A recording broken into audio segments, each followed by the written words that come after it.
Assalamualaikum warahmatullahi wabarakatuh. Bismillahirrahmanirrahim. Alhamdulillahirabbil alamin. La ilaha illallah wahdahu la syarikalah. Lahul mulku wa lahul hamdu wa huwa ala kulli syai'in qadir. Asyhadu an la ilaha illallah wa asyhadu anna Muhammadan abduhu wa rasuluh. Ibu-ibu sehat semuanya? Saya nanya ibu-ibu ya Pak ya, jadi Bapak jangan ikut jawab. Jadi Bapak jangan geeran ya. Ibu sehat? Ya, Ibu bahagia? Serius satu Bu bahagia? Ya Alhamdulillah. Bapak bahagia? Tah, rada pelan ya. Hari itu bahagia, hari ia menderita. Ibu jangan sampai Anda bahagia di tengah penderitaan suami. Kan gitu. Ibu bahagia, suami menderita, bagaimana? Bapak bahagia ya? Bahagia, alhamdulillah. Ya. Tema kita pada hari ini, tadi Ustadz Ihsan sudah gimana kualitas ngajinya mereka ini? Alhamdulillah. Ibu, segala sesuatu itu butuh belajar. Yang namanya belajar itu pasti ada salahnya, ya enggak? Justru orang yang belajar dan dia tahu salah berarti dia benar belajarnya. Ya. Ustadz Ihsan ini salah satu yang rutin membimbing, mendampingi saya dalam membimbing haji dan umroh. Kemarin baru pulang haji, ya kan? Nanti sebentar lagi membimbing umroh. Jadi kalau di Percikan Iman pembimbing umroh tuh memang sudah teruji, terlatih. Ustadz Ihsan tuh setahun bisa 6 kali, 7 kali ya. Jadi udah ngolotok, makanya kalau umroh tuh dengan Percikan Iman jelas pembimbingnya gitu ya. Ini Ustadz Ihsan salah satunya, dan beliau ini yang juga memberikan materi-materi, salah satunya tadi Al-Quran, tafsir, hadis kan gitu ya. Terima kasih Ustadz Ihsan ya. Nanti mudah-mudahan ada lagi ustadz-ustadz lainnya di sini. Amin ya. Ibu, hari ini kita akan membahas, Bu tahu judul hari ini? Naon? Kan ada yang gini, Ustadz, Ibu tahu judul hari ini? Lah abdi matar ningali judul. Kan nama ustadznya jelas, judul nama terserah ustadz gitu. Ayat di antara Anda no hari ini tidak hafal judulnya apa? Angkat tangan. Allah tilu parapatna. Nah, tapi memang Bu, ngaji itu ada yang lihat judul, ada yang lihat ustad, ya. Ada juga yang lihat di mana tempatnya, ya. Sebenarnya kalau ngaji mah ustadznya siapapun datang, mau Ustadz Ihsan datang, Ustadz Ahmad udah nggak diomongin lagi ya. Nah, Ustadz Asep datang, Ustadz Iwan datang gitu. Judulnya insya Allah apapun pasti membahas masalah agama. Hanya hari ini judul yang harus saya bahas, hanya kepada Allah aku mengadu. Bu, ternyata judul ini kalau kita lihat merupakan bagian doa dari Nabi Yakub. Jadi ini ada suatu jeritan dari Nabi Yakub kepada Allah, adanya di surat Yusuf ayat 86. Sudah ditemukan ayatnya? Sudah? Nah. Allah berfirman, a'udzubillahi minasyaitonirrajim, innama ashku, betul? Innama ashku batti wa huzni ilallah wa a'lamu min apa Bu?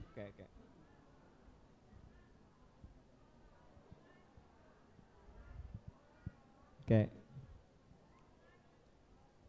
Berarti bentar.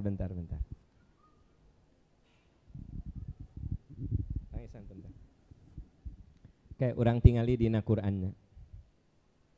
Makanya yang bagus itu buka Quran, jangan buka HP. Anda disuruh muka Quran, muka HP gerak. Saya kasih contoh, nah nggak bagusnya kalau muka HP gitu. Oke, ayat berapa? ayat 86. Qala innama ashku batti wa huzni ilallah wa a'lamu minallahi ma la ta'lamun. Qala, ya, Yakub berkata, innama ashku batti, hanya kepada Allah aku mengadukan kesusahan, wa huzni, dan kesedihanku. Jadi aku hanya mengadu kepada Allah tentang kesedihanku, tentang kesusahanku, tentang penderitaanku. Hanya kepada Allah. Wa a'lamu minallahi ma la ta'lamun. Aku mengetahui dari Allah apa yang tidak kamu ketahui. Jadi kita tahu itu dari siapa? Apapun pengetahuan itu dari Allah. Aku mengetahui dari Allah apa yang tidak kamu ketahui. Jadi ini ada dua pesan penting. Pertama, hidup itu selalu ada penderitaan. Bu, Pak, kalau Anda lihat orang tidak menderita, sebenarnya karena Anda tidak tahu kehidupan orang itu dari A sampai Z. Yang namanya hidup itu pasti ada penderitaan. Pasti, Bu. Kalaupun Anda lihat orang itu tidak menderita, ya dari mata kita dari luar. Ternyata yang bersangkutannya itu sangat menderita. Ya. Ada salah seorang anak presiden Amerika. Dia nulis di Facebooknya, kata dia, aku lebih bahagia ketika bapakku belum jadi presiden. Kemana aku pergi sekarang ini selalu ada yang mengawal. Ya Anda mengawasi, mengawal, sehingga kebebasanku terampas. Jadi Bu, jadi anak presiden juga enak, anak presiden. Ternyata si anaknya itu juga nggak nyaman. Kamu, dia tahu ada yang nguntit, ada yang ngawasin, ya kan gitu. Tete jadi anaknya presiden, jadi istri presiden lebih-lebih lagi, ya. Jadi presidennya lebih-lebih lagi. Matak saya teh kemarin dicalonkan juga nolak. Nolak cek orang tembung, orang mending jadi ustad kan gitu. Paling saya apa penderitaan saya, paling abis ceramah di foto hareudang atuh. Ari keur ceramah mah saya teh tidak keluar keringat. Teges ceramah Gusti keringetan, Pak Am kenapa keringetan? Hareudang cek aku teh. Nah, jadi balik ke yang tadi, saya lagi cerita apa? Bu, kalau Anda lihat Pak, orang itu sepertinya bahagia, happy, tidak penderita, sebenarnya yang bersangkutan itu menderita gitu. Bu, Michael Jackson itu waktu belum matinya dia nulis semacam curhat. Jadi dia itu merasa sendiri gitu loh. Dia menderita padahal dia di tengah kekayaan yang begitu banyak. Kenapa dia menderita? Karena dia sendiri menciptakan satu kondisi, kan dia mah orangnya steril banget. Nggak bisa gitu asal salaman. Jadi kalau Anda mau salaman sama Michael Jackson, tangan Anda tuh kudu di steril dulu. Matak Michael Jackson mah selalu pakai kaos tangan. Jadi bisa ada satu saat si fansnya itu ngajak salaman atau apa, dia pakai kaos tangan gitu. Sok Michael Jackson mah pakai kaos tangan baik. Kenapa? Akhirnya dia menderita sendiri. Bu, matak saya emang nggak mau jadi Michael Jackson. Taruh di kaos tangan biasa. Nah, balik ke yang tadi. Jadi jangan dikira bahwa orang yang menurut Anda itu tidak menderita, dia menderita. Michael Jackson itu segitu kayanya, tapi dia menulis tentang penderitaan dia. Putri Diana. Siapa Putri Diana? Lady Di, mantan istri Pangeran Charles. Bu, mantan dia kan bercerai, apalagi sekarang sudah meninggal. Dia kan menulis, ya. Dia diwawancara oleh wartawan tapi dianonimkan waktu dia masih hidup. Tapi akhirnya setelah dia meninggal diungkap bahwa itu wawancara dengan Putri Diana. Dan akhirnya suaranya itu, suara Putri Diananya diupload, direkam, maksudnya dimunculkan. Tapi dulu ada perjanjian, jangan pernah ini wawancara ini dimunculkan. Tapi kemudian setelah Dayananya meninggal dimunculkan. Itu bicara tentang bagaimana penderitaan menjadi seorang istri pangeran. Matak Bu mendingan jadi istri ayeuna we jiga nu kieu. Eueuh nu ngajak moto, eueuh nu Putri Dayana mah Bu ka supermarket aya nu moto, main sama anaknya, ada paparazi, segala gitu Bu. Jadi dia bilang saya itu seperti di neraka gitu loh.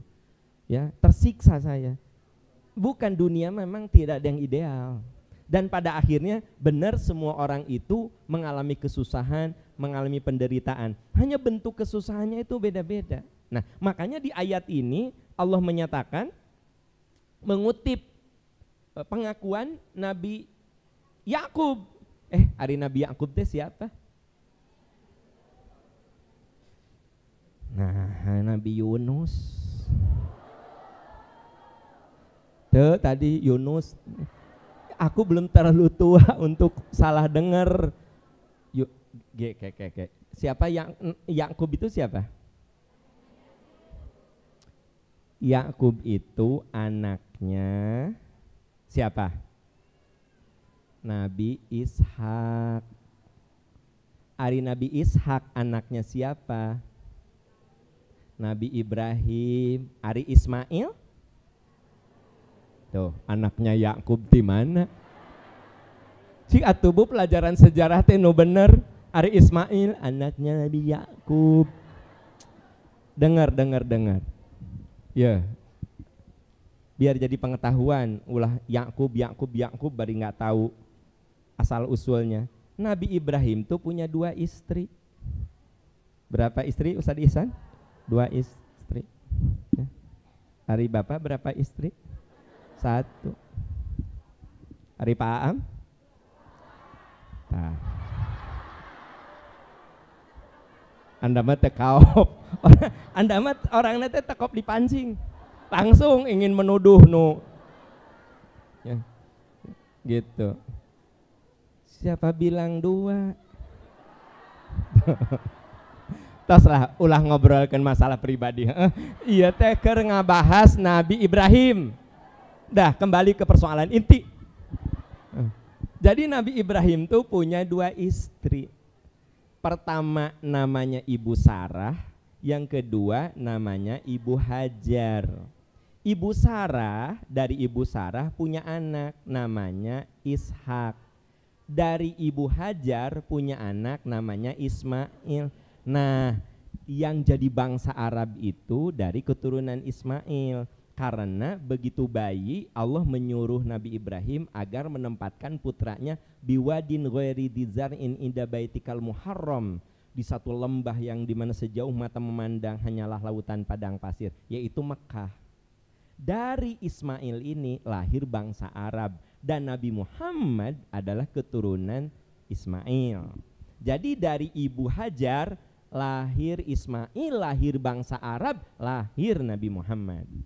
Kalau dari Nabi Ishak, dari Ibu Sarah lahir Ishak, Nabi Ishak. Nabi Ishak punya anak namanya Yakub.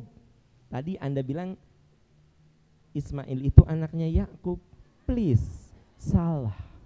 Ayat tadi. Kalau Ismail anaknya Yakub. Keliru itu saudara-saudara. Pasti itu pelajaran sejarahnya tilu nilainya. Jadi dari Ishak ini punya anak namanya Yakub. Yakub punya 12 anak. Di antara 12 anak itu ada yang jadi nabi, yaitu Yusuf. Dari 12 anak Yakub ini ada namanya ada anak namanya Yehuda. Yehuda ini pinter pisan, keturunannya banyak. Jadilah satu bangsa namanya bangsa Yahudi. Jadi bangsa Yahudi itu nenek moyangnya siapa? Jadi bangsa Yahudi itu nenek moyangnya siapa? Yakub. Yakub itu anaknya siapa? Ishak. Ishak itu anaknya siapa? Ibrahim. Nah, jadi dari anaknya Yakub ini ada yang jadi nabi yaitu Yusuf, kemudian ada yang bernama Yehuda. Dari Yehuda ini bangsa yang besar lahir, dan dari bangsa besar yang lahir ini ada Nabi Sulaiman, Nabi Zakaria, Nabi Yahya, termasuk Nabi Isa, Nabi Musa, Nabi Yusuf, Nabi Musa, Nabi Isa, Nabi Zakaria, Nabi Yahya, termasuk Nabi Isa. Jadi Isa itu keturunan siapa? Ibrahim.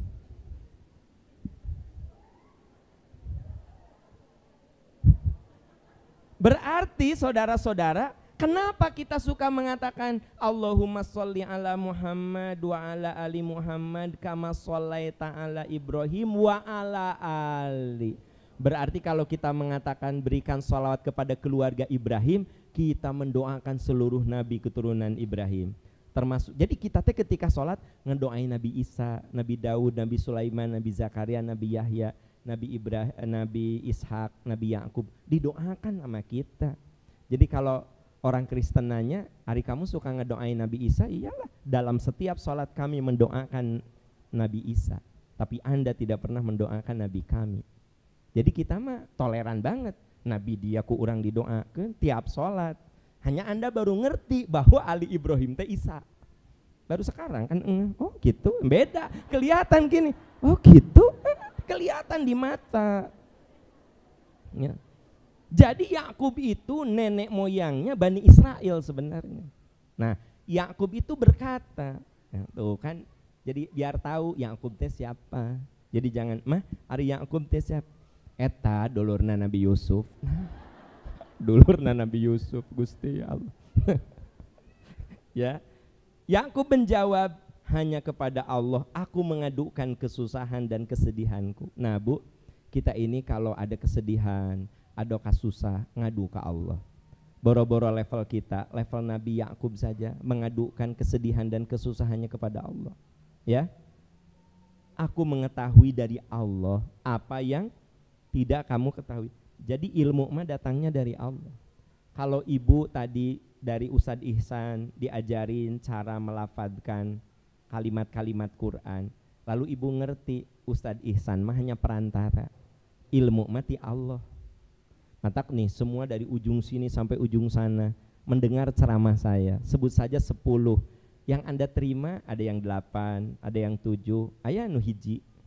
Pas bubar teh, mah ari Ustadz Am ceramah Yakub. Nggak, yang lainnya apa? Nyalah tentang kasusah, pokoknya Nabi Yakub mah ka Allah ngadu teh. Yang lainnya ya gitu, berarti merenang dari 10 poin yang saya sampaikan dia cuma bisa terima 2%, ada yang 10%, dan jangan berharap 100%. Karena nggak mungkin yang ada di kepala saya persis akan pindah ke kepala Anda. Ilmu mah nggak mungkin. Kenapa? Sebab sebenarnya ilmu mah bukan dari saya, bukan dari Ustadz Ihsan, bukan, dari Allah. Dan setiap orang akan dibukakan keran ilmu beda-beda. Makanya kan di surat di ayat 255 teh ayat apa? Al-Baqarah 255 teh ayat apa? Ayat kursi cece. Ayat kursi, Allahu la ilaha illa huwal hayyul qayyum la ta'khudhuhu sinatu wala naum ma fis samawati wa ma fil ard man dzalladzi yashfa'u indahu illa ya'lamu ma baina aydihim wa ma khalfahum wa la yuhituna bi syai'in min ilmihi. Nah, ini garis bawah ini. Ya'lamu ma baina aydihim, Allah Maha tahu apa yang akan terjadi. Hanya Allah yang tahu apa yang akan terjadi pada diri kita. Ya'lamu ma baina aydihim wa ma khalfahum, dan yang sudah terjadi. Bapak Ibu tahu nggak yang sudah terjadi? Anda tahu nggak yang sudah terjadi dalam kehidupan Anda? Tahu, tapi yang ingat cuma beberapa persen saja. Allah Maha tahu apa yang akan terjadi dan apa yang sudah terjadi. Yang sudah terjadi saya ingat hanya mungkin 1% dalam kehidupan saya. Ya nggak sih? Anda juga sama gitulah. Kan Anda mah ditanya SD teh, kepala sekolah negeri teh apa? Saya mah apa? Pak Am, kamu ke SD saha kepala sekolah nak? Di kelas 1 nepi ka kelas 3 itu Pak Romli. Di kelas 3 nepi ka kelas genep Pak Ida. Apal orang Anda mah teh apal saha kepala sekolahna? Teu apal. Tuh. Sakieu ge lumayan apa? Pak Romli jeung Pak Ida. Itu. Rada leuheung atuh daya ingatnya dibanding Anda. Kan gitu. Maksud saya apa? Itu yang sudah lalu Allah tahu detil cerita kehidupan saya dari A sampai Z. Ke depan Anda juga sama begitu. Ya'lamu ma baina aydihim wa ma khalfahum wala yuhituna bi syai'in min ilmihi. Nah ini, mereka tidak tahu tentang sesuatu kecuali atas izin Allah. Ibu, Anda datang ke sini, Anda dapat ilmu dari ustadz siapapun, setiap orang beda-beda. Tergantung Allah ngasihnya berapa. Ada yang 10%, ada yang 20%, ada yang 30%. Ini yang disebut aku tidak tahu kecuali apa yang Allah kasih. Kata siapa? Iya di dia Nabi Yakub. Nah, kata Allah Nabi Yakub. Ari Anda teh menyimak tidak? Aku teh kan lagi cerita Nabi Yakub. Jadi Nabi Yakub mengatakan, aku mengetahui dari Allah apa yang kamu tidak tahu. Jadi saya tahu itu dari Allah. Kata siapa? Dalam cerita ini kata Nabi Yakub gitu. Jadi ibu bapak, dari sekarang kita mengadu tuh kepada Allah, kita minta kepada Allah dan Anda katakan, hanya Allah yang tahu apa yang terjadi pada diri saya. Saya terima apapun. Nah jadi ini materi yang sebenarnya berbicara tentang kepasrahan total. Jadi ketika kita menderita, pasrahkan pada kuasa Allah, ya. Dan ketika kita sukses, katakan, ini karena Allah nolong saya. Ya, ini penting nih. Jadi kalau Bapak Ibu saya sedang ada kegundahan, sedang ada penderitaan, sedang ada kesedihan, katakan seperti yang dikatakan oleh Nabi Yakub, saya hanya mengadu kepada Allah. Tapi satu saat yang Anda adukan kepada Allah, yang saya adukan kepada Allah sudah selesai, sudah beres, persoalannya sudah clear, kita katakan alhamdulillah Allah menolong saya. Ibu bapak, dalam setiap ritme kehidupan kalau kita sukses karena Allah nolong kita, itu yang tidak boleh lupa. Ya. Ayat tentang pertolongan di juz amma surat apa? Ayat tentang pertolongan di juz amma. Nah, abasa wa tawalla. Ibu nah surat Idaja asa nggak ada surat, buka surat Idaja. Itu surat An-Nasr, Ibu, An-Nasr. Idaja. Surat apa? Idaja. Memang benar Idaja An-Nasrullahi wal Fath, tapi judul surat itu bukan surat Idaja. Surat An-Nasr, Idaja An-Nasrullahi wal Fath. Apa artinya? Bila datang pertolongan Allah dan kemenangan, kesuksesan. Berarti kalau kita menang, kalau kita sukses, kalau kita berhasil, karena apa? Allah nolong kita.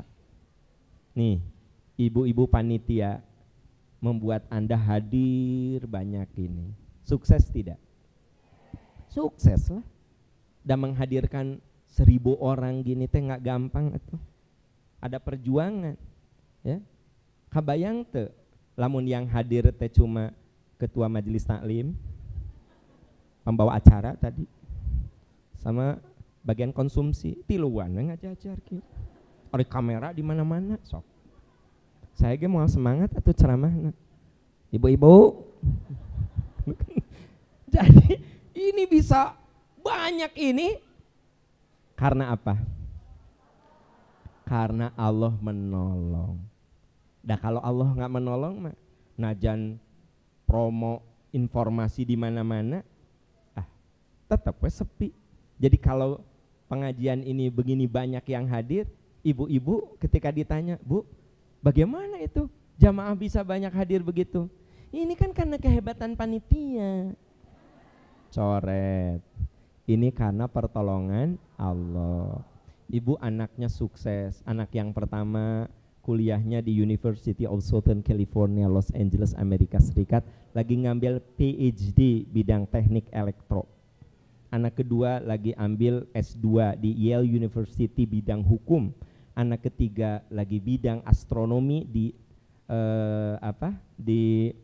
Tokyo Institute of Technology di luar negeri sekolahnya semuanya. Kata teman-teman teh, ibu putra ibu meni palalinter, meni sadayana sekolah di luar negeri semuanya dapat beasiswa, ibu hebat jawabnya apa? Alhamdulillah, ini pertolongan Allah. Awas, jangan salah jawab. Ibu meni, ya iyalah ibu tuh TOPBGT. Dah kalau ibu na bodoh mah baru dak barodo ibu na. Awas, jangan lupa itu karena Allah menolong kita, ya. Nah, jadi saudara-saudara sekalian, ayat ini mengajari pertama ketika kita susah, ketika kita menderita, adukan semua kepada Allah. Kemudian ketika kesusahan itu sudah reda atau kita meraih kesuksesan apapun yang menurut Anda itu bagian dari kesuksesan hidup, katakan hadza min fadli rabbi, ini karunia Allah. Itu yang diucapkan oleh Nabi Sulaiman, kan beliau diberi segala oleh Allah, ilmu diberi, kekuasaan diberi, kekayaan diberi. Apa kata Nabi Sulaiman? Hadza min fadli rabbi, ini bukan karena kehebatan saya, ini karena karunia Allah. Beda dengan Fir'aun, dia diberi ilmu, diberi kekuasaan, diberi kekayaan, dia bilang ana rabbukumul a'la, aku Tuhan kalian. Nah, Bapak, Ibu, adik-adik, anak-anak, sahabat-sahabat sekalian, mari kita belajar dari kepasrahan totalnya Nabi Yakub yang mengatakan, aku hanya mengadu kesusahan dan penderitaanku kepada Allah. Dan ketika penderitaan itu sudah lepas dari kita, kita katakan ini karena pertolongan Allah. Dan ketika kita mendapat berbagai nikmat, katakan ini karunia Allah. Jangan seperti Fir'aun yang mengatakan ini karena kehebatan saya. Ya, oke. Sampai di situ paham? Jelas ya? Maaf, sebelah kanan saya ada yang diamanahi oleh Allah, anak yang perlu ditangani dengan kebutuhan khusus. Ada? Kebutuhan khusus, Bu? Ya. Apa? Apa? Sorry.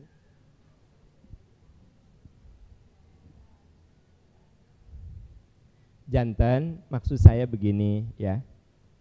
Ada nggak yang putranya itu berkebutuhan khusus, misalnya umurnya udah 15 tahun, tapi seperti anak-anak gitu. Apakah itu karena Down syndrome misalnya? Karena menurut saya enggak, karena kita bicara tentang apa? Aku mengadu kesusahan dan penderitaan kepada Allah. Nah, saya mau ngasih hadiah Quran kepada ibu yang oleh Allah disayangi, yaitu dititipi anak yang berkebutuhan khusus. Ayah ente. Nah, suami berkebutuhan khusus, anak Anda kalah ke suami, aku ngomong anak. Sampai karudeten hari ditanya teh. Ditanya anak kieu cenah. Suami. Eta mah bukan berkebutuhan khusus, kalakuan khusus eta mah. Suami gawe judi, gawe mabok, bukan kebutuhan khusus, kalakuan khusus. Ada enggak, Bu? Gua mau ngasih nih. Enggak ada? Ada? Ya. Mangga Kang punten. Biar ibu kalau lagi gunda susah ibu baca ya, biar lebih abdol sama Ustadz Ihsan tuh, ya.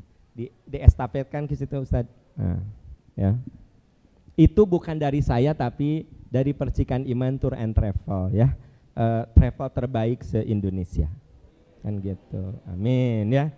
Travel yang jelas-jelas ngasih pelayanan, pembimbingnya teruji, pelayanannya teruji. Insya Allah semuanya nyaman, menenteramkan. Sudah dirasakan? Alhamdulillah. Ini baru pulang. Sama Kang Lia. Berdua Pak? Pantasan ininya masih. Ya, gimana naik ke Gua Hiro. Lihat apa Pak? Matahari terbit? Luar biasa ya. Ya, jadi gini, beliau baru pulang ya. Itu pembimbingannya maksimal Pak? Maksimal. Nah, kayak ya penting ya. Kumaha pembimbingan? Sini aja ya. Assalamualaikum warahmatullahi wabarakatuh. Terima kasih atas kesempatan yang diberikan, bahwa kami diberikan kesempatan oleh Allah untuk umroh melalui Percik.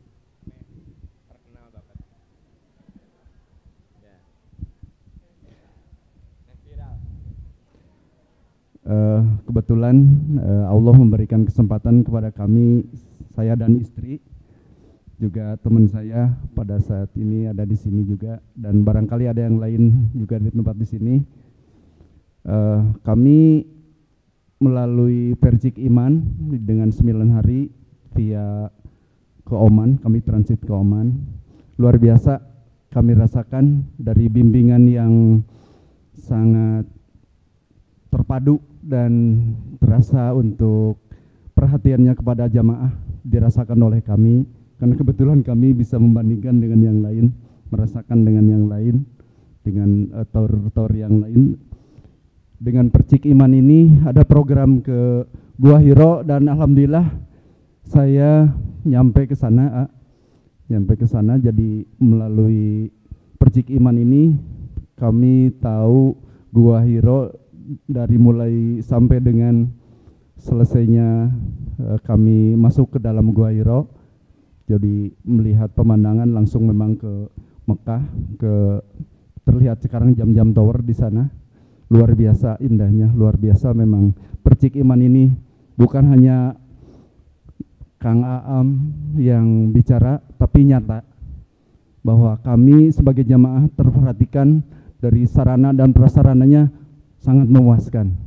Ini bukan promosi, kami sampaikan real. Ternyata Percik Iman bagus, silahkan untuk berumroh dengan Percik Iman. Kang Aam luar biasa memang menyampaikan ini real, kami jamaah merasakan indahnya, dan alhamdulillah bisa terasa dengan baik. Alhamdulillah, terima kasih. Assalamualaikum warahmatullahi wabarakatuh. Waalaikumsalam. Mudah-mudahan Bapak mabrur, keluarga semua, teman-teman yang belum oleh Allah diberi rezeki, ya kan gitu. Tentu dengan percikan iman. Nah, jadi makasih ya Pak ya, lancar semuanya ya, alhamdulillah.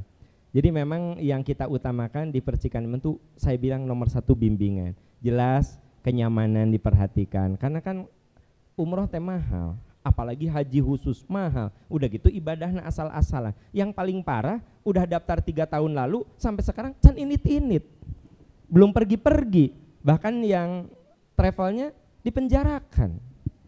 Tuh makanya alhamdulillah bisa mencium Hajar Aswad juga kan. Alhamdulillah ya. Oke, kita lanjutnya ya. Satu Quran lagi dari percikan iman mau diberikan kepada yang baru pulang umroh ya. Nah, biar ini Pak apa dikhotamkan nanti ya. Ya, kita lanjut. Makanya kalau mau dapat Quran umroh. Nah,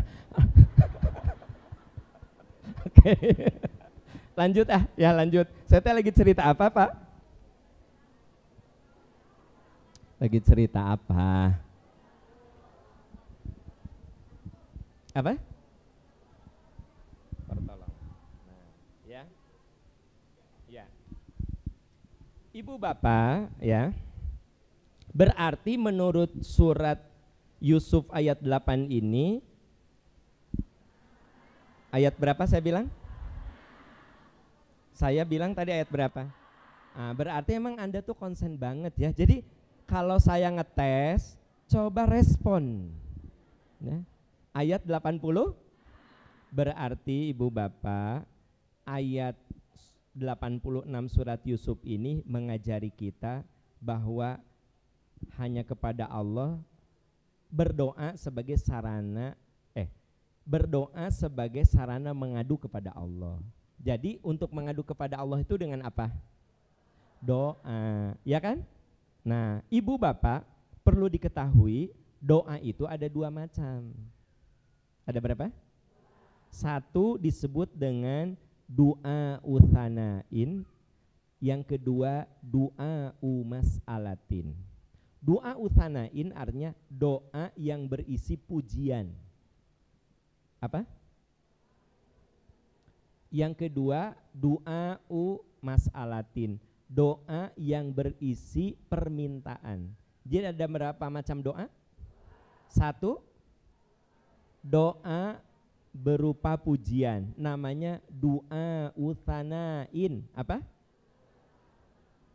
Bukan sana, tsanain. Du'a'u tsanain. Tulis sekulaten lah, rudet ya. Doa yang berisi pujian. Oke, saya kasih contoh.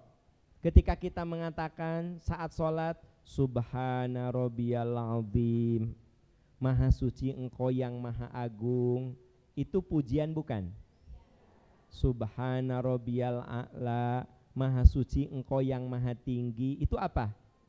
Pujian. Alhamdulillahirabbil alamin, apa? Pujian. Ar-Rahmanir-Rahim, pujian. Allahu Akbar, itu pujian. Yang kedua, doa mas'alatin, doa yang bersifat permohonan. Dalam sholat misalnya kita mengatakan ihdinas siratal mustaqim, ya Allah berikan kepada kami, tunjukkan kepada kami jalan yang lurus. Itu pujian apa permintaan? Permintaan. Ketika kita selesai sholat, assalamualaikum warahmatullah, assalamualaikum warahmatullahi wabarakatuh, kita baca apa? Kita baca apa? Astagfirullah. Nah, pujian apa permintaan? Ya Allah ampuni saya. Itu setelah baca astagfirullah dan seterusnya kita bilang subhanallah. Apa itu? Alhamdulillah, Allahu Akbar. Jadi saudara-saudaraku, isi sholat itu semuanya doa. Hanya ada yang masuk kategori doa pujian dan doa itu aja sebenarnya. Ketika kita ruku subhana rabbiyal azim itu pujian. Tapi ketika kita duduk antara dua sujud, Robbighfirli warhamni, ya Allah ampuni saya, beri saya kecukupan, beri saya hidayah, itu isinya apa? Jadi ibu, sholat itu sebenarnya ekspresi dari apa yang dikatakan oleh Nabi Ayub, hanya kepada engkau ya Rob aku mengadu kesusahan dan aku mengadu penderitaan. Berarti sholat itu obat untuk segala kesusahan dan keluh kesah kita. Makanya kalau kita lagi sedih, sholat. Apa? Syukurul wudu, tahiyatul masjid. Rasulullah itu kalau gundah suka bilang, iya Bilal, arihni bis sholat. Bilal, yuk hibur diri kita dengan sholat. Ibu mah kalau sedih gundah gulana teh muka HP, macaan status batur. Ini atuh tambah menderita ari Anda. Macaan status batur, ngintip ya statusnya Ani, Rita, Wiwi, Sinta, Susi, ya Reza. Nabi itu ngajarin kita, arih nih ya Bilal, arih nih bisolah ya Bilal. Bilal, yuk hibur kita dengan sholat. Jadi kalau kita dalam hidup itu ada saat gundah gulana, sok lakukan doa yang berisi pujian dan doa yang berisi permintaan. Sholat itu isinya doa, hanya ada doa pujian dan doa. Makanya sholat itu kudu jadi hiburan. Jadi begitu dengar azan Allahu Akbar, aduh seperti Anda mau ketemu sang kekasih. Ya, nu tadinya ngantuk juga jadi cenghar. Ingat nggak baheula ibu waktu dengar motornya si Yayang, pet korejat. Kan motornya teh Honda bebek merah teh anu pep gitu. Ibu lagi nunutan ge, korejat. Aya naon neng? Si Aa. Eta ngantuk Anda hilang karena datang sang kekasih, yaitu si A. Ya. Siapa namanya? A. Ya. Iwan. Nah, orang ujung berung, nah kan gitu. Ibu cenghar, ibu apa cenghar tuh? Terperanjat, langsung TV dimatiin, langsung nyambut si AA teh. Ya. Ayeuna mah jadi si ayah. Hanya ari dulu mah nyambut, mah nonton we. Ayah, udah datang lagi, gitu. Ari dulu mah gitu loh. Ngaku Anda teh gitu dulu teh. Nah, ya. Jadi begitu dengar azan, seperti sang kekasih datang. Anda wudhu, siap-siap untuk sholat, begitu. Kenapa? Karena menurut Nabi Ayub, hanya kepada Allah aku mengadu dari segala kesusahan dan penderitaan. Jadi tempat mengadu kita apa? Kita mengadu ke Allah melalui sholat. Karena dalam sholat itu ada apa? Ada doa pujian, ada doa permintaan, gitu ya. Dan permintaan yang paling eksklusif itu kalau private, ya. Kalau permintaan yang paling eksklusif tuh, ya. Misalnya ini 10 orang karyawan saya. Ya. Saya bilang, Kang Ihsan sini di ruangan saya berdua. Berarti private, berarti eksklusif, ya. Tahu nggak? Tempat waktu yang paling eksklusif untuk mengadu kepada Allah saat makanya Nabi mengatakan, ya ayuhannas, wahai manusia, ya, afsyus salam, sebarkan oleh kamu kedamaian. Apa Bu? Kedamaian. Kedamaian tuh, afsyus salam tuh bukan sekedar assalamualaikum, assalamualaikum, assalamualaikum, bukan. Tapi orang tuh merasa damai dengan Anda, ya. Suami pulang bikin dia damai, ya. Ayah mau minum kopi apa teh, ayah mau mandi dulu. Berarti Anda menciptakan suami Anda dengan penuh kedamaian. Nah, suami pulang, Gusti di mana heula atuh jam sagieu baru balik? Emang keluar kantor jam sabaraha? Emang mama teh apal keluar jam 4? Iya jam 8 baru balik, gimana sih? Ibu sayang, jangan begitu dong caranya. Ayah, mama teh khawatir, biasanya jam 5 ayah udah pulang, ini jam 8 baru pulang. Mudah-mudahan ayah baik-baik saja. Suami teh sejuk atuh. Kata suami teh, iya mah maaf aku teh mau ngasih tahu ke mama, ini pas mau pulang bos aku teh ngajak ada tamu, aku diajak untuk nemenin makan, nah gitu. Afsyus salam, sebarkan kedamaian. Sebarkan salam teh bukan assalamualaikum, bukan hanya itu. Kedamaian. Bu, Islam itu ajaran yang mengajarkan kita kedamaian. Akhir dari sholat apa? Assalamualaikum warahmatullahi. Assalamualaikum warahmatullahi. Bu, Pak, orang sebelahnya bilang apa? Salam juga, nggak mungkin. Waalaikumsalam warahmatullahi. Awasnya jangan sampai Anda ngajawab orang yang suami teh lagi sholat duha, assalamualaikum, ibu teh keur nyuci piring, waalaikumsalam warahmatullahi wabarakatuh. Nggak usah. Jadi ada salam yang tidak perlu dijawab, yaitu salam sholat. Maksudnya orang yang sholat itu kudu menciptakan kedamaian, omongannya, perilakunya. Jadi Bu, saya lagi cerita masih tentang doa Nabi Yakub ini. Saya lagi mengambil wilayah hadis yang diriwayatkan oleh Imam Ahmad. Apa kata Nabi? Afsyus salam, sebarkan oleh kamu salam, ya. Wa'at imut to'am, berikan makanan kepada orang lain yang membutuhkan. Yang dimaksud memberikan makan itu bantu orang lain. Kan tidak harus selalu makanan, ya. Gitu, bantu.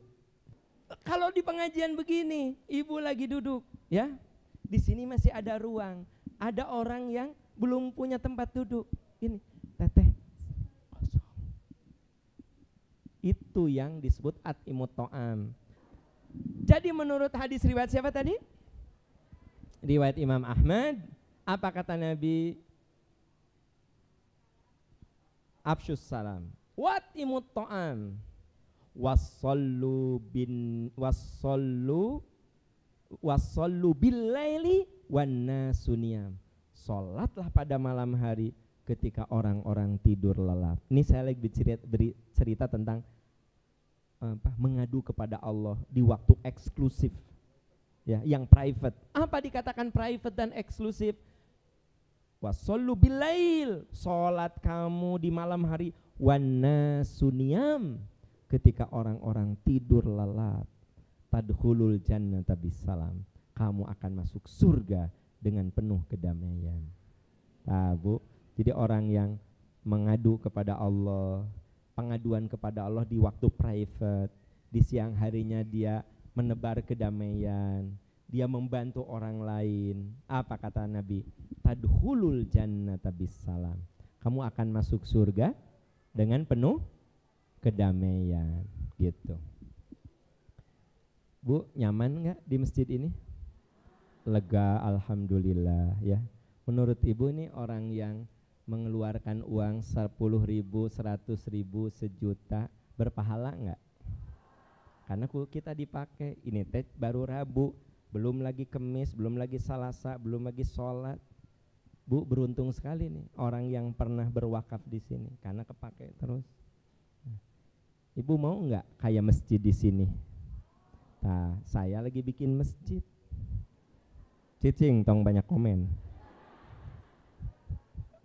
Nah, tong Suraseri siapkan wakaf. Karena nanti insya Allah, nah masjid yang tapi sekarang nggak bisa ditampilkan, sudah ada. Jadi masjid yang akan dibangun itu memuat 2.000 orang. 2.000. Dan nanti ada selasar untuk pengajian grup-grup kecil, karena itu dekat kampus Unpad. Jadi kita nyiapin untuk anak mahasiswa tuh bikin grup kecil 10 orang, 15 orang. Jadi ada selasar gitu. Tapi ada juga yang dalamannya seperti ini, untuk 1.000 orang masuk. Nanti selasar-selasarnya ada. Nah jadi itu memang didesain masjid itu untuk masjid masyarakat dan kampus. Karena beda kalau kampus tuh ya. Apa? Ada apa Bu? Kendaraan umum sementara ini belum ada. Ibu ikut aja ke mobil saya. Aduh ya Allah, nggak usah pakai kendaraan umum, bilang aja nanti ya. Kalau udah jadi mah ada. Nah jadi kita akan membangun masjid. Silahkan yang punya rezeki berwakaf, yang tidak ada rezeki doakan. Ya, zaman Rasul kayak gitu. Aya nu aya sok kaluarkeun. Aduh saya lagi kosong, doakan. Semoga masjid ini segera selesai. Semoga masjid ini segera menjadi maslahat, ya kan? Ya. Saya teh lagi cerita apa, Bu?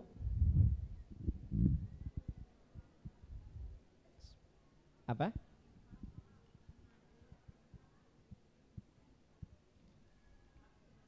Iya.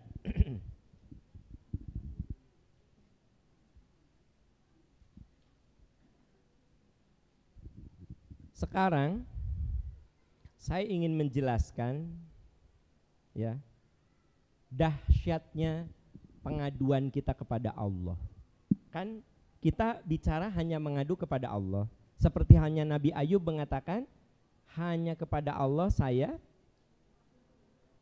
mengeluh kesusahan, hanya kepada Allah saya mengadukan masalah. Nah, Ibu, saya ingin menunjukkan pada Ibu dan Bapak bagaimana dahsyatnya, hebatnya mengeluh kepada Allah, ya. Mohon kepada Allah. Satu, memohon kepada Allah itu, doa kepada Allah itu bisa mengubah takdir. Nah, ini penting nih. Kenapa kita kudu seperti yang diajarkan Nabi Ayub? Saya hanya mengadu kepada Allah. Karena mengadu kepada Allah itu bisa mengubah takdir. Ini yang pertama. Apa Bu? Bisa mengubah takdir. Begini, saya dan Anda itu oleh Allah diberi garis takdir. Contoh yang sederhana, saya anak siapa, Anda anak siapa, bukan pilihan kita. Benar gak sih? Pak, saha nami Ibu Siti Maryam, ari Bapak saha namina Abdul Hakim. Anda jadi anaknya Ibu Maryam dan jadi anaknya Pak Abdul Hakim, itu pilihan siapa? Itu pilihan siapa? Kita bukan. Allah yang menakdirkan. Tuh. Jadi ingat, dalam hidup itu ada bagian yang bukan pilihan kita. 100% kuasa Allah, ya. Ini kalau ibu bapak ditakdirkan lahir di zaman penjajahan, sebut saja Anda lahir tahun 1800, ya, saya yakin wajahnya tidak akan keren-keren kayak begini. Pasti bawa boboko, kerudung natenu nempel di dia, ya. Dan bapak juga tidak mungkin pegang-pegang HP, tapi bapak pegang-pegang arit, ya. Bapak, ibu, anak-anak sekarang pegang HP, Quran juga gaya, disuruh buka Quran, bukaan HP Anda. Kenapa? Allah menakdirkan kita hidup di zaman seperti ini. Orang menyebutnya zaman milenial, era industri 4.0. Ya, Bu, ini kan bukan pilihan kita. Wajah kita seperti ini bukan pilihan kita. Makanya di dalam Al-Quran surat Al-Infitor ayat 6 ada ungkapan untuk menggambarkan bahwa kita ini tercipta atas kuasa Allah. Ya ayyuhal insan, wahai manusia, ma gharraka bi rabbikal karim. Kenapa kamu durhaka kepada Tuhanmu? Alladzi khalaqaka, Tuhan yang menciptakanmu. Fasawwaka, menyusunmu. Fa'adalak, memberikan keseimbangan kepada kamu. Fi ayyi surati masya'a rakabak. Allah berkuasa memberikan bentuk kepada kamu sesuai yang dikehendakinya. Jadi Allah mengatakan, wahai manusia, kenapa kamu durhaka kepada Tuhanmu? Allah yang menciptakanmu, menyusunmu, memberikan keseimbangan. Ibu bapak kita ini, struktur tubuh kita tuh disusun sudah dengan sangat seimbang. Coba lihat, ya, telinga kita enggak kayak hihit. Telinga kita apa? Telinga kita apa? Bergelom. Itu bukan tidak ada fungsi, ada fungsi, ya. Hidung kita menghadap ke atas apa ke bawah? Kalau ke atas, satu berabe ketika hujan, pasti kudu ada payung khusus yang kita pasang. Yang kedua, Bu, semangat makan kita itu kadang-kadang karena mencium kan? Jengkol, langsung keluar air mata, air liur. Keluar air mata, liur. Enzim, ya. Kenapa? Anda mencium makanan itu. Ini makanan kesukaan aku. Kebayang gak kalau hidung itu ke atas? Ke atas. Jadi kalau mau nyoba itu, ini makanan, dikieu heula tah.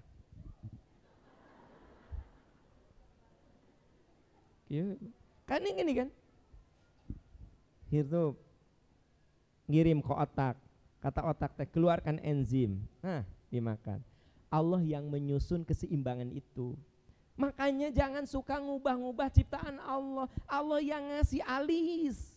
Itu memberikan keseimbangan supaya ibu ada keringat tertahan oleh alis, dia itu jadi talang air set ke sini. Keringat set. Keringat set. Ku Anda dibersihi. Dikurud, dikurud. Herang tah. Mirip seperti talangna dicabut. Begitu keringatan, pluk ke mata, mata Anda teh merah. Kenapa? Keringat tuh langsung ke mata. Ku Allah diberi keseimbangan, dibuang gitu. Makanya haram hukumnya membuang apa yang udah Allah kasih. Tidak boleh loh Bu, hati-hati. In the name of kecantikan Anda habiskan. Paham bagaimana kalau dirapihkan? Dirapihkan mah nggak apa-apa karena bukan membuang tapi merapihkan. Katanya alis yang bagus itu seperti semut yang berbaris. Ari alis ibu mah seperti semut bergerombol. Di dia melendung. Akhirnya dirapihkan supaya seperti alis berbaris. Semut boleh. Bulu mata itu Allah menciptakan demi keseimbangan manusia. Bulu mata itu sensor supaya kalau ada benda ini langsung nutup mata. Karena kena heula ke si bulu mata. Anda mah bulu mata yang oleh Allah diberikan sebagai karunia keseimbangan, ditambah dengan bulu mata anti badai. Apa? Kenapa Pak disebut bulu mata anti badai? Sebab kalau Bapak pakai bulu mata itu ada badai, Bapak terjungkil-jungkil ke badai itu, bulu mata Anda tetap Makanya disebut bulu mata anti badai. Kalau ibu bulu matanya diganti dengan anti badai, maka fungsi sensornya hilang. Tuh. Kabayang tetah? Fi ayyi surati masya'araka, bahkan Allah yang menyusun bentukmu. Jadi sebenarnya kita kudu percaya kita ini tercipta karena takdir Allah. Allah yang menakdirkan kita anak siapa, wajah kita seperti ini, kulit kita seperti ini, kita lahir di mana, semua atas kuasa Allah. Nah saudara-saudara, maka poin yang pertama, kita kudu banyak mengadu kepada Allah, karena aduan kita kepada Allah bisa mengubah takdir kita. Maksudnya apa bisa mengubah takdir? Kita harus selalu mohon yang baik-baik kepada Allah agar diberi takdir yang baik, begitu ya, diberi takdir yang baik. Nah ini merujuk kepada hadis yang diriwayatkan oleh Imam Tirmidzi. Rasulullah bersabda, la yaruddul qada'a illa du'a wa la yazidu fil umri illal bir. Hadis riwayat Imam Tirmidzi. Rasul mengatakan, la yaruddul qada'a illa du'a, tidak ada yang bisa menolak takdir kecuali doa. Matak ibu bapak, kita teh kudu banyak mengeluh tuh yang baik-baik. Ya Allah, ampuni saya, maafkan saya, sembuhkan saya, bimbing saya, bimbing anak cucu saya.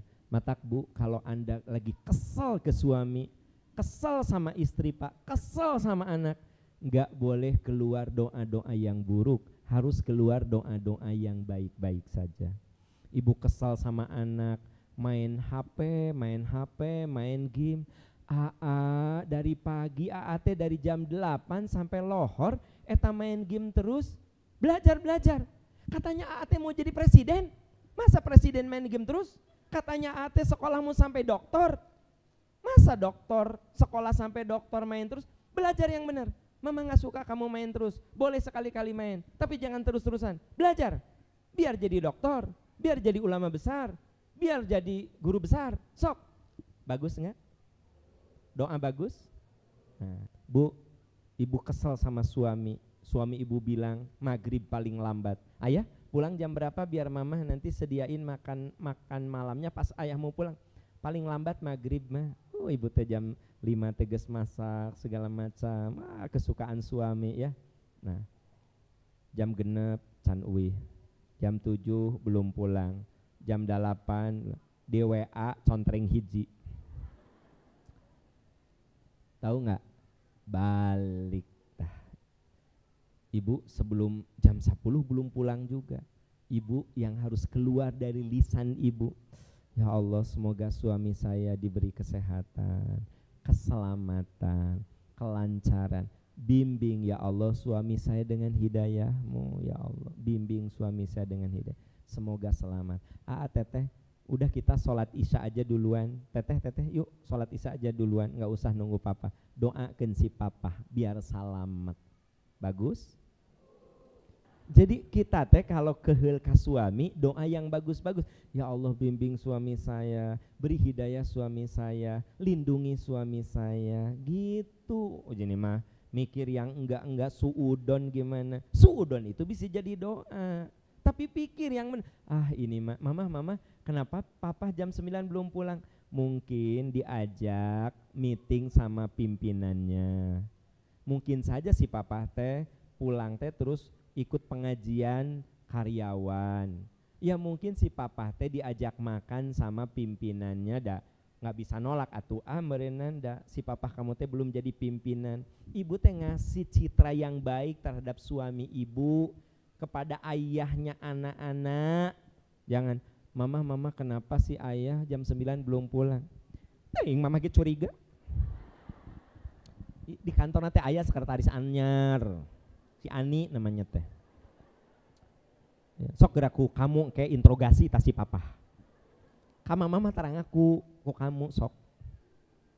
Lihat ibu kesini lihat. Jangan dong. Jangan. Kenapa? Karena kata Nabi, la yaruddul qada illa du'a. Tidak ada yang bisa mengubah takdir kecuali doa. Berarti kita selalu doa yang bagus, ngomong yang bagus. Wala yazidu fil umr illal bir. dan tidak ada yang menambah umur kecuali kebaikan. Bu, kita datang ke sini teh lagi nambah umur. Ya. Maksudnya umur apa? Umur amal soleh. Kalau ada orang yang meninggal di usia 30 tahun, pendek umur, panjang umur. Ada yang meninggal usia 30, itu orang suka bilang pendek umur, panjang umur. Pendek umur biologisnya. Tapi orang ini sejak remaja udah soleh, Bu. Ada yang satu lagi meninggal di usia 70, panjang umur, pendek umur. Tapi kakara insaf, baru dekat dengan Allah usia 69,5 tahun. Berarti ada orang yang usia biologisnya panjang, usia amal solehnya pendek. Tapi ada orang yang usia biologisnya pendek, umur amal solehnya panjang. Nah ini yang disebut tidak ada yang menambah umur kecuali amal soleh. Berarti kita kudu menjadi orang-orang yang bisa mengisi hidup dengan amalan-amalan soleh. Dan Nabi mengatakan yang paling bagus adalah mantola umruhu wa hasuna amaluhu. Umurnya panjang, amal solehnya juga banyak panjang. Nah semoga kita termasuk orang yang bisa menambah umur dengan amal soleh, begitu. Nah itu hadis riwayat siapa? Jadi kita mengadu kepada Allah supaya apa?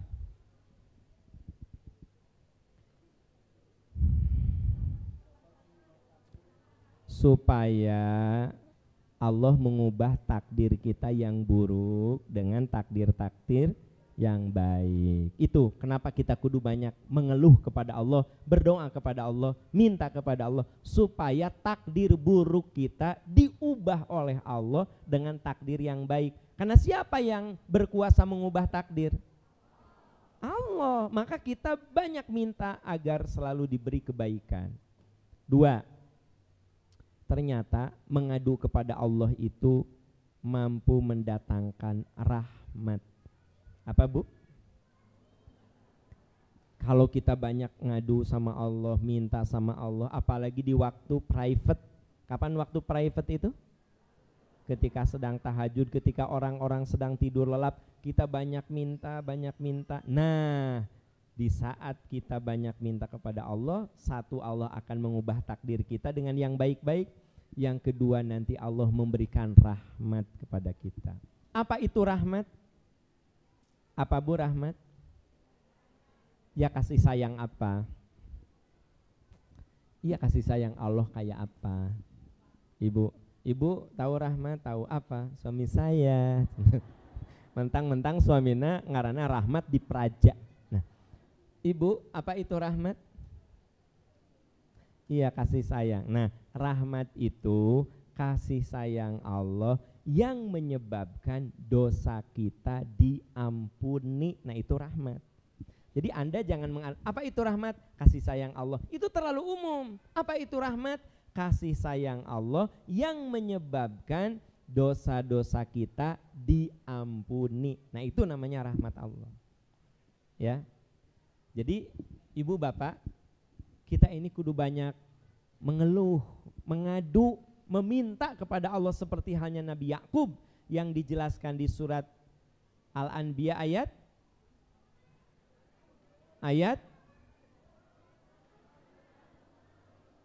surat Yusuf. Saya bilang surat apa?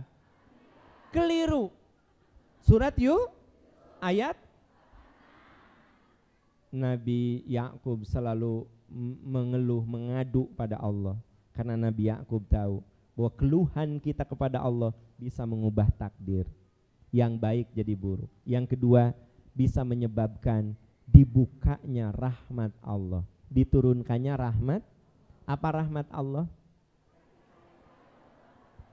Kasih sayang yang menyebabkan dosa kita diampuni. Ibu Bapak, kenapa kita butuh rahmat? Dan gak ada atuh yang suci dari dosa. Kalau saya tanya dari ujung sini sampai ujung sana, siapa yang suci dari dosa? Gak ada. Bahkan kalau saya bilang, siapa di antara Bapak Ibu yang merasa dirinya suci dari dosa? Sok angkat tangan. Saya kasih hadiah umroh. Saking pengen umroh Anda angkat tangan. Saya bilang itulah dosa saudara. Sok suci. Jadi ketika kita merasa suci dari dosa, itu dosa kita. Apa dosanya? Sok suci. Jadi jangan wala tuzakku anfusakum, firman Allah. Kamu jangan merasa dirimu suci. Ya. Mata kita mah di hadapan Allah kudu banyak, ya Allah ampuni saya, dosa-dosa saya banyak, ya Allah ampuni saya. Nah, karena dengan banyak mengadu kepada Allah, nanti Allah memberikan rahmat. Kalau Allah sudah memberikan rahmat, itulah yang akan menyebabkan dosa-dosa kita diampuni. Buka Az-Zumar, surat Az-Zumar ayat 53.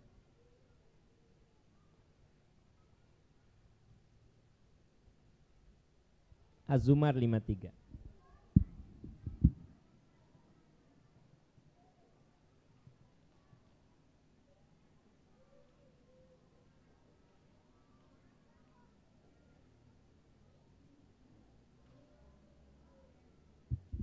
Sudah ditemukan?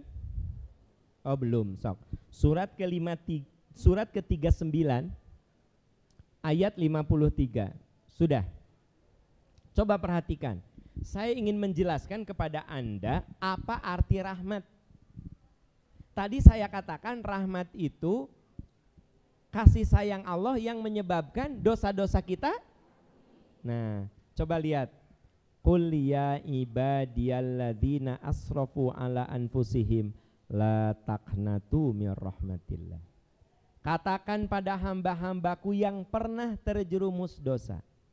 La taqnatu, jangan kamu putus asa dari rahmat Allah. Benar nggak di situ? Di situ bicara tentang apa? Rahmat Allah. Jangan kamu, kalau kamu pernah berbuat dosa, jangan kamu putus asa dari rahmat Allah. Innallaha yaghfiru dzunuba jami'a. Kalau kamu dapat rahmat Allah, Allah ampuni dosa-dosamu seluruhnya. Innahu huwal ghafurur rahim. Sesungguhnya Allah Maha Pengampun, Maha Penyayang. Jadi rahmat itu Ibu Bapak, ampunan kasih sayang Allah yang menyebabkan dosa-dosa kita diampuni. Rahmat Allah itu adalah kasih sayang, cinta Allah kepada hambanya, kepada makhluknya yang menyebabkan dosa-dosa hamba itu dimaafkan. Indah Bu kalau kita sering berdua-duaan dengan Allah, mengadu di saat tahajud, saat orang-orang tidur lelap, nanti Allah memberikan rahmatnya. Allah menaungi kita semua dengan ampunannya. Dan saya katakan sebenarnya manusia itu gak ada yang suci dari dosa. Manusia itu butuh rahmat Allah. Dan salah satu yang membuat rahmat Allah itu turun kepada kita, kita kudu banyak meminta, mengadu sebagaimana Nabi Ayub mengadu, Nabi Yakub sebagaimana Nabi Yakub mengadu kepada Allah Subhanahu wa taala. Ya. Nah, bahkan kita pun disuruh untuk berdoa agar selalu diberi rahmat oleh Allah. Doanya apa? Bahwa kita selalu bahwa kita selalu mohon agar diberi rahmat? Apa doanya? Ali Imran ayat 8. Rabbana la tuzigh qulubana ba'da idh hadaitana wa hab lana min ladunka. Ada kata-kata apa? Ya Allah, berikan kepada kami rahmat dari sisimu. Apa itu rahmat? Kasih sayang Allah yang menyebabkan dosa-dosa kita diampuni. Jadi Ibu Bapak, sungguh mengadu kepada Allah itu melahirkan kemanfaatan yang luar biasa. Pertama apa? Mengubah takdir. Ya Allah. Yang kedua apa? Dapat mendatangkan rahmat, ya. Yang ketiga, dengan kita banyak mengadu meminta kepada Allah, Allah akan membimbing kita dengan hidayahnya. Oh Bu, mengubah takdir, mendatangkan rahmat, terus hidayah. Ibu Bapak, Orang yang diberi hidayah itu cirinya apa?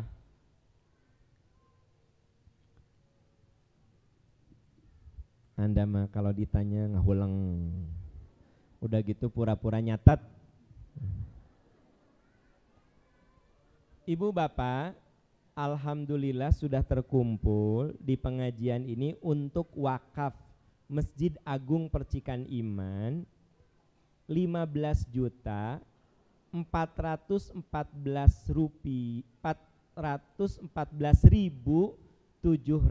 rupiah. 15.414.700 rupiah. Jazakumullahu khairan katsira. Hanya Allah yang akan memberikan balasan kebaikan pada ibu bapak sekalian. Yang sudah berwakaf, yakinlah itu akan jadi cahaya kubur. Bagi bapak ibu yang belum bisa memberikan, maka doa itu juga merupakan bagian dari wakaf kita. Karena doa itu bisa mengubah tak. Doakan ya, doakan agar masjid ini segera selesai, bisa maslahat begitu. Karena saya lihat masjid itu macam-macam. Ada yang dibangun dengan kekuatan uang rakyat. Masjid pemerintah mah dari uang rakyat, dari pajak. Misalnya nanti ada masjid megah tuh di namanya Masjid Al-Jabbar. Itu digagas oleh Pak Ahmad Heriawan.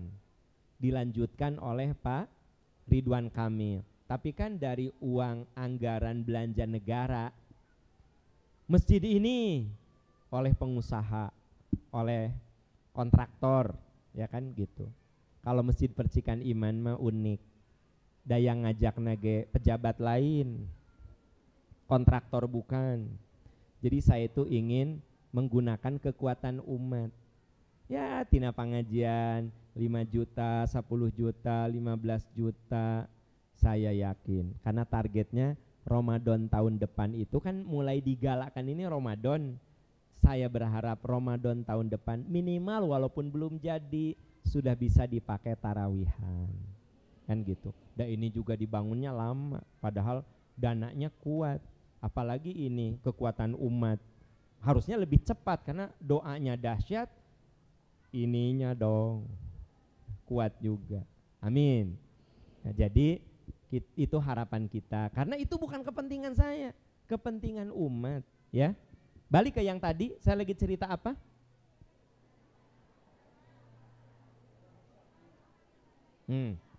Jadi dengan banyak mengadu mengeluh seperti Nabi Ayub kepada Allah, satu, takdir baik oleh Allah akan diberikan. Dua, rahmat Allah akan diberikan. Yang ketiga, hidayah. Ciri orang dapat hidayah apa? Orang yang dapat hidayah itu cirinya merasa mudah dalam beramal soleh. Itu saja cirinya. Ibu mau datang ke sini asa gampang. Bukan gampang, serasa gampang. Bangun jam 3 untuk tahajud asa gampang. Ngabantuan orang asa gampang. Memaafkan suami asa gampang. Memaafkan istri mudah. Ya. Memaafkan teman, udahlah saya maafkan. Gitu loh. Kan ada orang yang susah memaafkan orang lain ya. Ada. Nepi ka mautnya tinggal.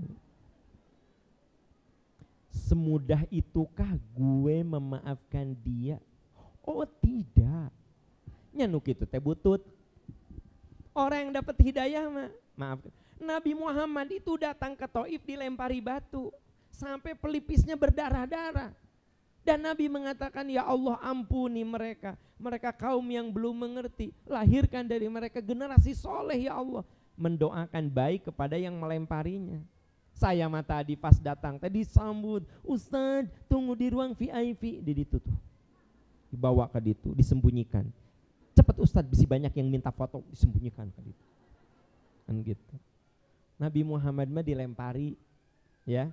Tapi begitu Nabi mampu membalasnya pada saat Fathu Makkah, Nabi mengatakan, wahai saudara-saudaraku penduduk Mekah, dulu kalian melempari saya, menghina saya, menganggap saya orang gila. Bahkan ada saudara-saudara saya, sahabat-sahabat saya yang gugur dibunuh oleh kalian. Mulai hari ini saya maafkan. tidak ada dendam di antara kita. Kalau kalian mau masuk Islam, silahkan masuk Islam. Kalau kalian tidak akan masuk Islam juga, tidak apa-apa, asal tidak mengganggu agama kami. Antumutulako, kalian bebas. Itu Nabi bisa memaafkan karena beliau dibimbing dengan hidayah. Kita pun begitu. Kalau dibimbing dengan hidayah, memaafkan orang gampang, ya. Mau datang ke majelis taklim asa gampang. Padahal mungkin sebenarnya sulit. Dari rumah ibu ke sini teh bisa 3 kali naik angkot, ya. Bu Leo 3 kali 4 kali 3 kali, ya, 3 kali naik bis kota, naik angkot. Tapi kenapa Bu Leo umur 83 tahun bisa ke sini tanpa ada yang mendampingi? Karena memang putra putrinya tidak ada di Bandung, ya, sendirian naik angkot, naik bis kota.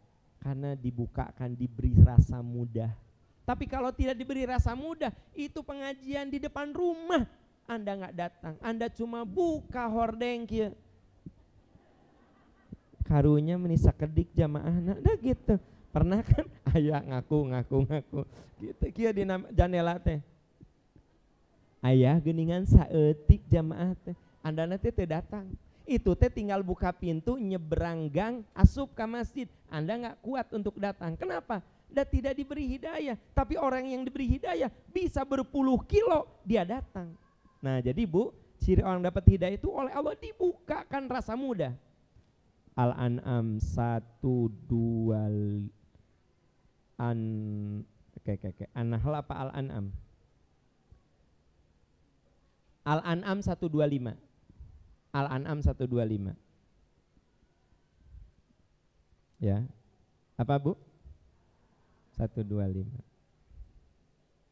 Di sini saya lihat ada ibu-ibu yang bawa anak, bawa bayi. Saya yakin itu ribetnya luar biasa. Cangkel Bu, cangkel kan? Tapi apa? Asa gampang we, menikmati we. Nah kalau orang udah diberi hidayah, asa gampang loh Bu.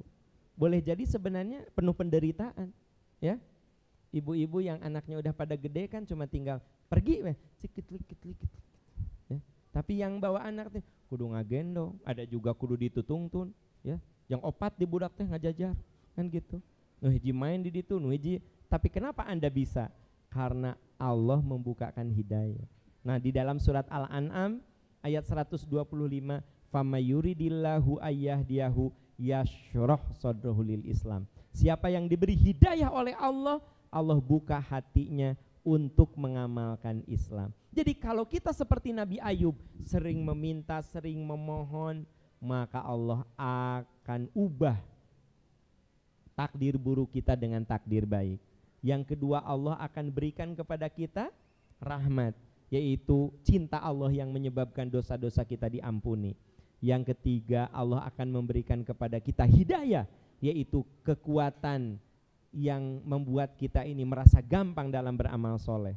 Dan yang terakhir, yang keempat, Allah akan memberikan berkah pada hidup kita. Kalau kita sering minta, sering mengeluh, sering mengadu kepada Allah seperti halnya Nabi Ayub, maka Allah akan memberikan berkah. Apa itu berkah? Berkah itu artinya kebaikan yang semakin meningkat, makin tua makin soleh. Apa berkah? Kebaikan yang semakin bertambah, itu berkah namanya. Kebaikan yang semakin bertambah. Ibu bapak, kita kan makin hari makin tua, artinya semakin mendekati liang lahat. Saya sebulan lalu ada di sini, betul nggak sih? Berarti kalau sebulan lalu sampai sekarang ini 30 hari, kita sudah 30 langkah mendekati pintu kematian. Nanti bulan depan ada acara lagi ketemu saya, melangkah lagi makin dekat, makin dekat. Dan boleh jadi, kita nggak tahu, boleh jadi yang bulan lalu ikut ke pengajian ini sekarang sudah dikuburkan. Dan boleh jadi yang hadir sekarang bulan depan belum tentu bisa hadir. Ya, artinya apa? Kita kudu hidup itu mengejar keberkahan, makin tua makin soleh, makin soleh.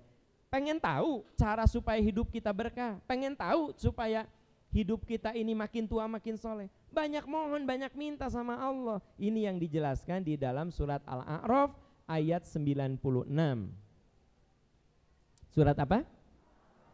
Walau anna ahlal qura amanu wattaqau lafatahna alaihim barakatim minas sama'i wal ard. Sekiranya penduduk satu bangsa beriman dan bertakwa, kami buka pintu-pintu keberkahan. Jadi kalau kita ini sering minta, mohon doa sama Allah, nanti Allah akan membukakan pada kita pintu keberkahan. Bagaimana cirinya? Yaitu makin tua makin soleh, makin soleh, makin soleh, sehingga ketika umur kita habis, kita ada di puncak kesolehan. Dan itu yang sering kita mintakan dalam doa di surat Ali Imran ayat 193, Rabbana ighfir lana dzunubana wa kafir anna sayyi'atina wa tawaffana ma'al abror. Itu di Ali Imran.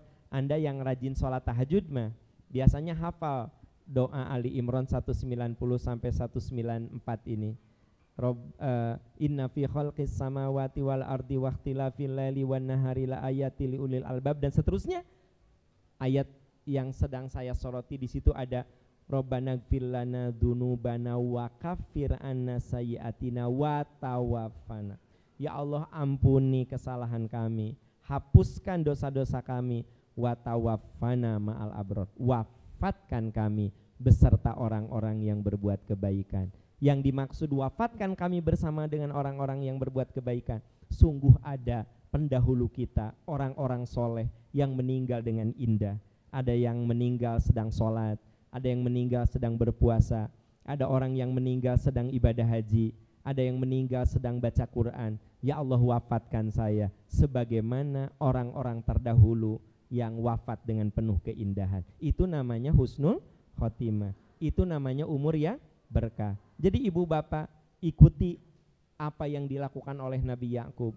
Saya hanya mengeluh, meminta, mengadu kepada Allah, dan saya dapat pengetahuan itu dari Allah. Semua bergantung kepada Allah. Kalau sudah begitu totally kita banyak berdoa sama Allah, maka insya Allah Allah akan memberikan kepada kita takdir yang baik. Allah akan memberikan kepada kita rahmat, dosa-dosa kita diampuni. Allah akan memberikan kepada kita hidayah. Kita merasa gampang dan mudah dalam beramal soleh, dan Allah akan memberikan kepada kita keberkahan, yaitu puncaknya husnul khotim. Semoga Allah memberikan itu semua kepada kita ya. Itu saja ibu bapak yang bisa saya sampaikan. Maaf kalau ada hal-hal yang kurang berkenan. Semoga Allah memberkahi. Kita akhiri dengan doa kafaratul majlis. Subhanaka Allahumma wa bihamdika asyhadu an la ilaha illa anta astaghfiruka wa atubu ilaik. Rabbana atina fid dunya hasanah wa fil akhirati hasanah wa qina adzabannar. Walhamdulillahirabbil alamin. Wassalamualaikum warahmatullahi wabarakatuh.